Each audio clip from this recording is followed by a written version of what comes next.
I'm Brandon Martini, a commercial pilot and flight instructor. And I'm Carson Vasquez. I'm a private pilot. And you're listening to the Aviation Mentors podcast, sponsored by Stratus Financial. So buckle up, because the Aviation Mentors are taking off.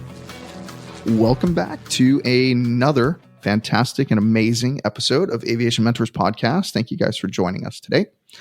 We've received a few questions about check rides, counting as a flight review. So we want to talk about flight reviews.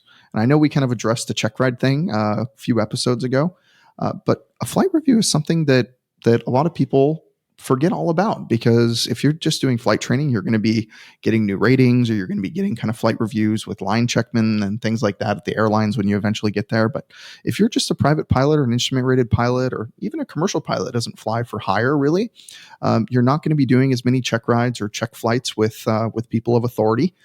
So you actually have to do a flight review.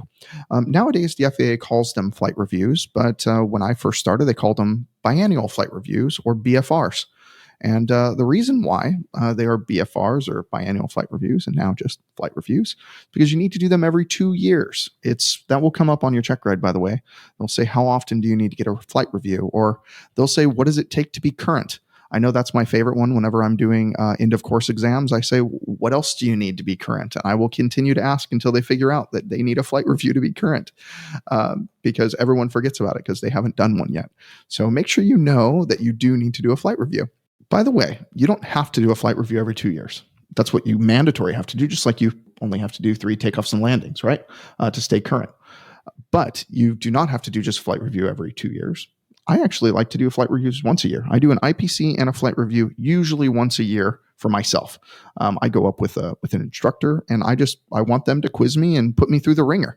And I actually tell them to be super hard on me. I want to know exactly what I'm doing wrong. And trust me, when I give other flight instructors, especially ones I've worked with, that opportunity to be hard on me, they definitely don't take it easy. They're like, Brandon, you lost 40 feet. I'm like, oh, thanks so much. And actually, one of our friends, Johnny, he sent me a picture, and he was off by like 30 or 20 feet or something on an altimeter. I said, Johnny, you're way off on that altimeter. I can't believe that you'd send me a picture of you not flying straight and level. And then I did the same thing one day. He definitely called me out. It was pretty funny. But yeah, so you can get a flight review at any time. And Carson, have you had a flight review yet? I was going through my logbook because I thought I was getting somewhere close, and realized that it was actually I was a month over on getting a flight review. And don't worry, I haven't flown since I was current, but it's been over 2 years since I've had my private pilot check ride. So I actually need to get one soon, especially if I want to go fly again. So my last flight review was my private pilot check ride, which, as we talked about, check ride resets that clock. But I haven't had a flight review yet. So what should I expect from a flight review? Well, there's actually several documents that tell you exactly what you can expect. There's an advisory circular 6198 Delta, or sorry, 6198 Delta, that was dated on 4/30/2018. That's when the advisory circular came out. So that tells you the currency requirements and guidance for the flight review and instrument proficiency check. And there's also a document out, which actually I like a lot better. And it's obviously by the FAA, but it's not an advisory circular, so it doesn't have the same legal status, but it really breaks down everything a lot better. It has pictures in it too, so I love books with pictures. I'm like a little kid that way. But it's all color, and it looks really, really good, and it looks like they actually did it really well. And they actually have it presented via the FAA website, and it says conducting an effective flight review. So although that advisory circular kind of tells you exactly what you need to do, well, if you want to do an effective flight review, you should probably follow this document. So in the table of contents of that document, now everyone says, well, you need to do an hour of ground, an hour of flight. Yes. Are those the minimums? Absolutely. Carson, do you think anybody should do the bare minimum? No, just like the way almost nobody gets their private pilot in a minimum of 35 or 40 hours. Yeah, part 141 or 61. Exactly. It doesn't happen often. Yeah. Doing the bare minimum almost never is a good thing. So. Yeah. Like I said, I got my private very low hours, and I was an idiot for taking passengers up, just like we talked about in that previous episode. So yeah, you should fly more and get really used to different things. So back to what I was saying. So that document that they actually consider a PowerPoint presentation of conducting an effective flight review, they have a table of contents in there, and they have step 1, step 2, step 3, etc. But in the preparation for it, it says you want to manage their expectations. Let them know that they might not get their flight review done in one day. I know I'm working with somebody right now on their flight review, and we got their ground part of their flight review done I think it took us about 2.5 hours. He hasn't flown in about a year, or flown solo in about a year. I think he's flown with some friends and stuff, but that's not the same. Hasn't flown solo or rented an airplane. So he got that ground done, but we couldn't go fly that day. So we set a day to go fly, and we went flying the other day and went and had lunch. And although he's a fun guy to fly with, we just weren't quite there yet. We weren't able to get that flight review knocked out. We still had 6 or 7 items that needed some polish for me to be comfortable signing him off for a flight review. So I managed his expectations originally. I tried to explain to him that, by the way, you haven't flown in a while. Don't expect you just to get in the airplane, everything come back to you, especially with all of a glass cockpit when you've flown for 40 years and you didn't have a glass cockpit before. So I told him I managed those expectations. And another one is going through a regulatory review. What has changed in the past year or two? Not much has changed in the past year or two, but it also asks for a cross-country flight plan. By the way, airspace changes all the time. There's a reason why the charts come out. I think it's every 56 days. I could be quoted slightly wrong on that, but it used to be it depending where you were at in the US, it was different timing, but I think it's straight 56 days for every publication now. But I would have that person do a cross-country flight plan. If they're a brand new private pilot and they just went through training and all they've ever used is paper, use paper. If they've only ever used ForeFlight, use ForeFlight or whatever EFB they have. So have them do a cross-country flight plan and review that thoroughly as part of your ground, which I did with that gentleman as well. I wanted to know about airspace, and I really hammer airspace on people because that's one thing that will get you in trouble. Besides just being able to land an airplane and doing that safely and being able to manage the engine and all that other stuff, that's really the kind of the core of it. You don't want to break airspace. You don't want to accidentally not talk to somebody when you should. So in even step 2, it says ground review and it says general aviation security issues. I think that's the 1-800-GA-SECURE phone number. And there's actually something you can go on. If you work at a flight school, you actually have to go through it. It's from the TSA. Weather decision-making, risk management, and personal minimums. These are all items that you need to go over, or you should go over in a ground review. And then flight activities is number 3. And it says physical airplane, basic skills, mental airplane, systems knowledge. Guess what? I ask a lot of instrument-rated pilots that what happens if the pitot tube ices over, and I would love to say that all of them tell me exactly what should happen to the airspeed indicator, but everyone hems and haws and tries to give me a sideways answer and never really gets to the point, right? And then the other one they have on there, and they have a separate line for it, is aeronautical decision making, ADM. It's something we've talked about a whole bunch of times, and we keep on bringing it up. We brought it up in the last episode. We brought it up this episode. Heck, we even have an entire episode for ADM. And I think it's in like our top 8 episodes out of 70 or 71 episodes that we have out now. So it's a really important topic, and I'm glad our listeners are taking it as a really important topic. And then beyond all of that, it goes through a post-flight debriefing, so debriefing the flight. It also talks about personal minimums and proficiency practice plans and what a training plan should be in the future. And then there's a bunch of other appendices to it as well. So talking about if you're a CFI, like how you should properly conduct these in the future, and checklist and the 3 Ps for risk management and so on and so forth. But it's a really, really great document. And like I said earlier, it's called Conducting an Effective Flight Review. And if you just Google search FAA flight review, I believe it's on the first 2 things on Google. It's pretty fantastic. So aside from staying legal and staying current, why are flight reviews important? And why can't I just use my last flight with an instructor as my flight review? If I'm doing an hour ground, an hour flight with an instructor, why can't it count? Well, sometimes it can. Depends what you talked about and what you did. Obviously, if it wasn't an effective flight review, then it probably wasn't a good one or should have been signed off as one. But the answer is you can sometimes. It depends on what you talked about. But why can't you? Because you did not really hit the items that you really need to. If you just flew with your buddy who's a flight instructor and you just hem and hawed and you did some steep turns and some stalls and like, you're good for another 2 years. Here's my signature, like old timers do. that's not a good flight review. You didn't talk about airspace, and you didn't talk about possible problems that you can have in an airplane. You didn't go through all the emergency procedures and things like that. Those are very different things that you're learning. And even if you did go up with a CFI, you probably had a mission, or you had a reason that you were going up with a flight instructor that day. Maybe it was just to feel more comfortable in the airplane. It could have been to learn a new maneuver like a chandelle or a lazy 8 for commercial maneuver. It could have been lots of different things.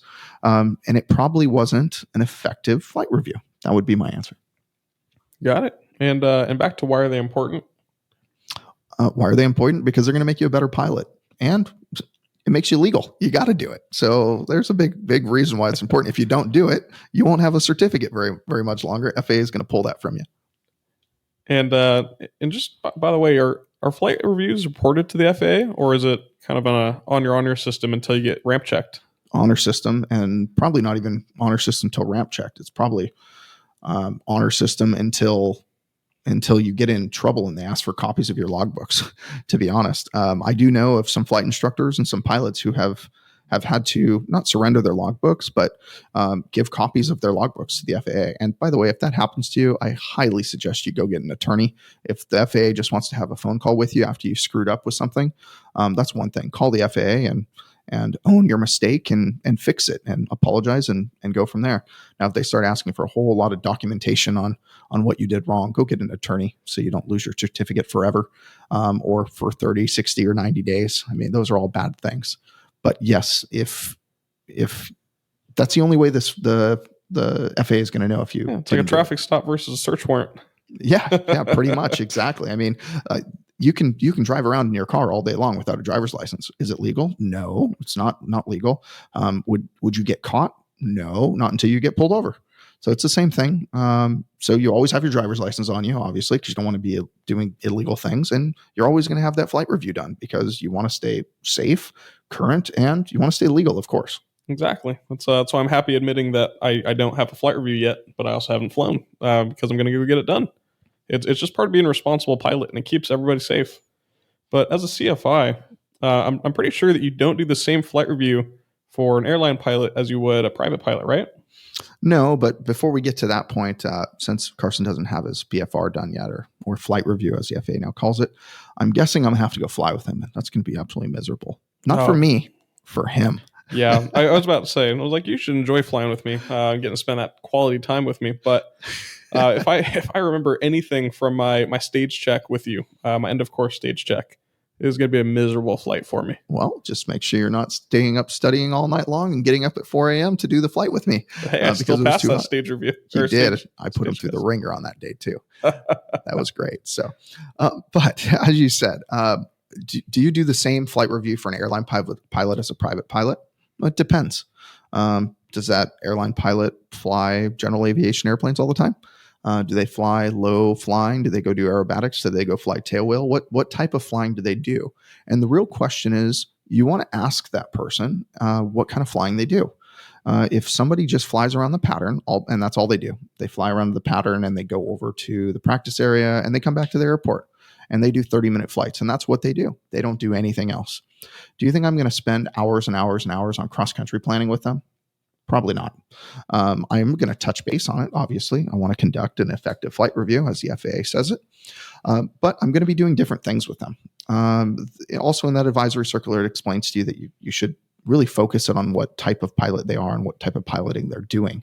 If they're flying IFR all the time, guess what? I'm going to do a couple approaches with them. Even though it's not necessary, it's a flight review. It's not an IPC. But the people who need the flight review, I usually do an IPC at the same time, at least whenever I do them, just because it'll get them current again, start flying IFR, and really it hones their skills more so than anything. So I would say the long answer, right, is no. You do a different flight review for those different types of pilots, and you utilize that advisory circular and the presentation from the FAA on kind of guidance on how to do that.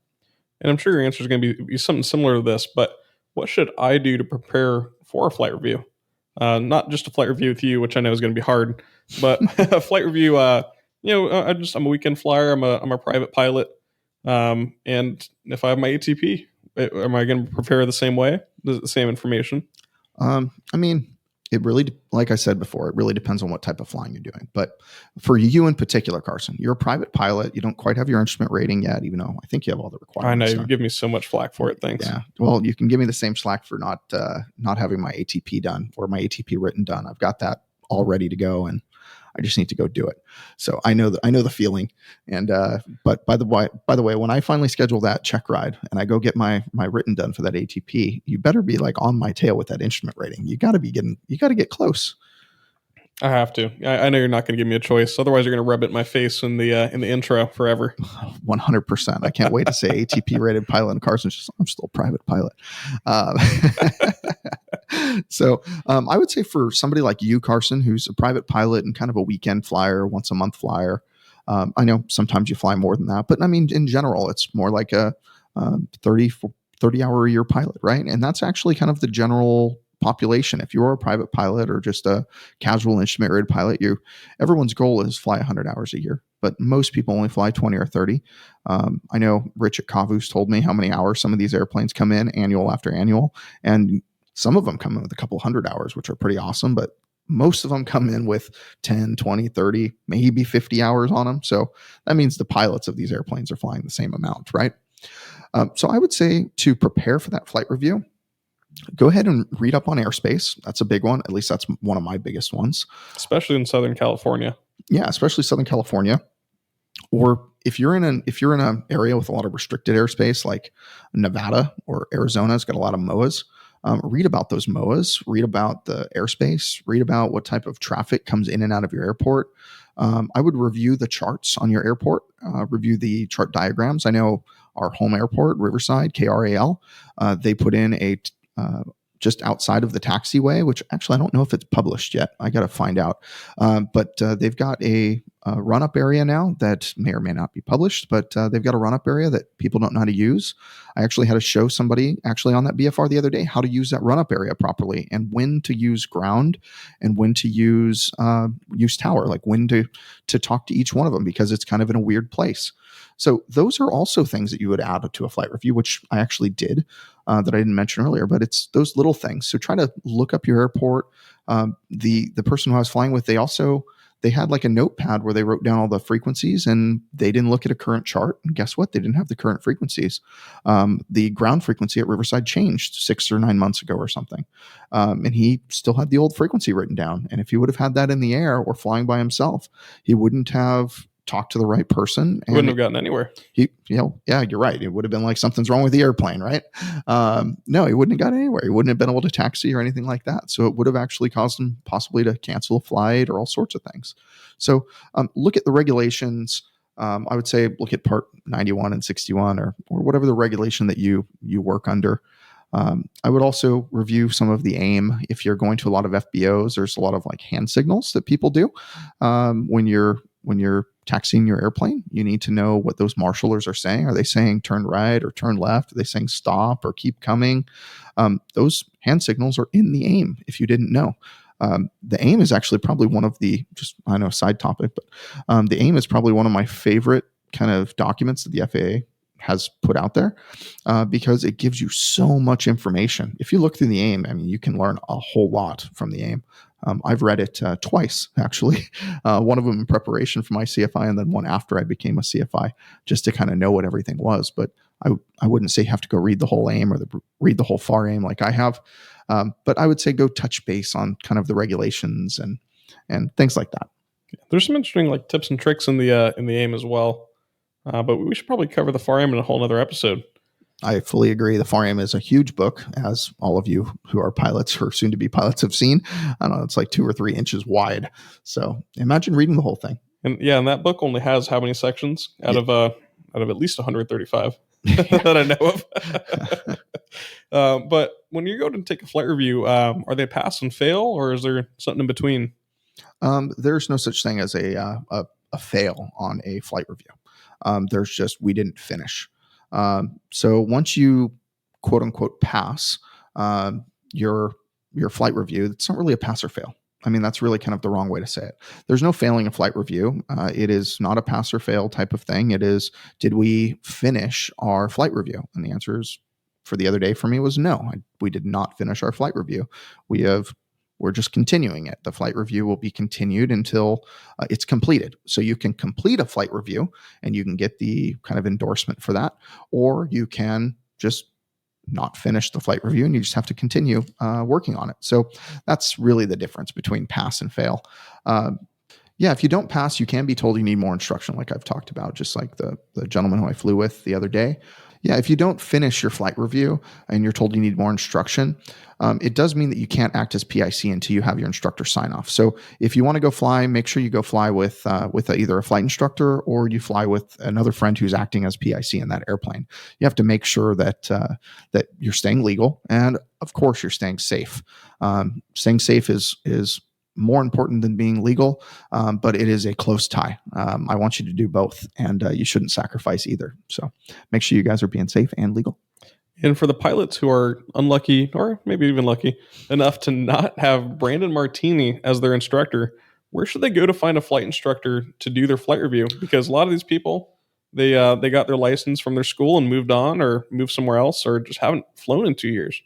Yeah, absolutely. I would look up your local airport and go find usually the mom and pop flight schools or flying clubs are normally kind of the best place to get a flight review done because you're not in a flight training environment all the time. And a lot of flight schools nowadays are middle size or large size flight schools. They're really focused on the career pilots and they might not even have enough slots, but you can go to any of them and ask. I would go to any flight school that's at your local airport and just go meet the pilots, go look at their airplanes. See how you feel about them. Just if you click or you vibe with that particular flight school or flying club, ask them if they can do your flight review. And like I've said earlier, just don't expect it to be done in one flight, especially when you've not flown in a while. But if you fly all the time, then you can probably expect to be done in one flight and one ground lesson. Don't expect it to be exactly 1 hour either on the ground or on the flight. It could be 1.1, it could be 1.9, it could be whatever it may be. It just is what it is. I know that my flight review flights with somebody who's very current and very good, they're still typically about 1.2 to 1.6. It kind of depends on traffic and stuff. I just conduct it just like I would kind of a stage check or an end of course check with emphasis areas that are conducive with whatever they're flying. Methods are, or if they're in a particularly not really difficult airplane, but an abnormal airplane to fly. If they're in a special twin or something like that, I will custom cater it towards that particular airplane and those systems a little bit more than I would like a 172 or something like that. That brings me to one other quick question that I didn't prepare you for. I'm sorry. If I have my single engine private pilot license and my multi-engine private pilot license, can I get a flight review? Does it have to be in both airplanes or can it be in either? That's a great question. And by the way, Carson doesn't prepare me very well. Him and Phil are the real heroes in this. They prepare everything, and then I review whatever he's come up with about 10 minutes before we record. And I hope I have enough knowledge to pull it off. So, and I usually do too. So, no, sometimes we give it a lot of thought, and you can probably tell which episodes we put a ton of effort into and which ones we're not fantastic with. But we do love doing this for you guys, and thank you again for everybody listening to us. But the answer is you can do it in one or the other airplane. It doesn't matter. You can do it as in the multi, or you can do it in the single. You can do it in the seaplane. You can do it in whatever you want. That's just like if you go get a new rating, like you go get a single engine seaplane rating, it counts as a biennial flight review. Just like we talked about before, because it's a new check ride. But I would say go do it in the plane that you're flying most often. If you fly a Baron all the time, or you fly an Aerostar all the time, or you fly a jet all the time, it does not make any sense to go do a flight review in a 172. If you fly a 172 all the time, but you do have a multi-engine rating, it doesn't make any sense to go do it in a twin, unless you are planning on flying that twin and you need to get kind of current again and in the kind of in the realm of flying a twin again, you should probably do the flight review in the twin then. That way you are ready to fly that airplane and you are prepped and ready because you're going to have to get current again in that airplane. You might as well do it with a flight instructor. It's a little safer. You've got a little input in there, and then you'll have a better experience especially when you take your passengers up like we talked about last episode. Yeah, flight reviews, although I haven't done them yet, I know they're really just an essential part of your aviation career. And they make sure that you're able to keep yourself safe, your passengers safe, and everyone on the ground safe. And like we talked about, you don't have to do a flight review only every 2 years. Although you legally have to, doing a flight review is a great habit that you should probably get into anytime you haven't flown for a period of time, or you haven't flown with another pilot or another CFI in a little while. Yeah, absolutely. I know a lot of flight schools and flying clubs. They actually have some of them have 2-week currency, 30-day currency, 60, 90-day currency, kind of depends where you fly. I think if you haven't flown, if you're just a weekend flyer and you haven't flown in 90 days, you should definitely go up with an instructor before taking friends and family up. And depending on your kind of experience level, I would say even after 30 days, you should probably go up with an instructor or go by yourself first before you go take people up. So doing that flight review, by the way, is a fantastic way to hone your skills, even learn some new skills. I know I did a flight review, one of my first flight reviews several years ago with a pilot, and I went over things that he said he's never heard before, which was really, it wasn't surprising, just kind of knowing how long the gentleman was flying for, but it was really kind of a cool experience knowing that, hey, I'm informing a pilot who's been flying 3 times as long as I have on just new things that are happening in aviation. And I think during that particular one, ADS-B was pretty new and it wasn't even required yet, but I was able to tell him exactly where ADS-B was going to be required and how the airspace was. Everyone thinks that ADS-B was required everywhere, but it's really not. And in most of the airspace that he flew, and most people still fly, ADS-B is technically not required, and not to be reliant on ForeFlight and your Stratus on telling you where all the traffic is, because all the people who are using ADS-B in and out, they probably already they're using it and they're doing the right thing. And all the people that aren't are probably the ones that you should be worried about, to be honest. So just talking about things like that as your flight review, those are little things that you'll learn over time. So make sure you take that flight review really seriously. And like Carson said, you don't have to wait every 2 years. You can go get one once a year or whenever you really need it.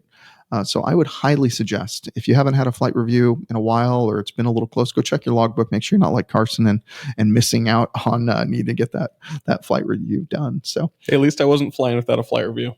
that is a good point. Yeah. You get an earful from me if that happens. So you need to update your ForeFlight and put that in there. Anybody who's on here, if you don't have the digital logbook like me, I'm still old school paper. I actually have reminders in my phone that go off on my calendar. So I know when I'm current on different things, on takeoffs, landings, IFR, biennial flight review, all that stuff. So that's what I do. Carson, I'm going to highly suggest you do that so you never get yourself in trouble. Yeah, I agree. And have to hear an earful from me.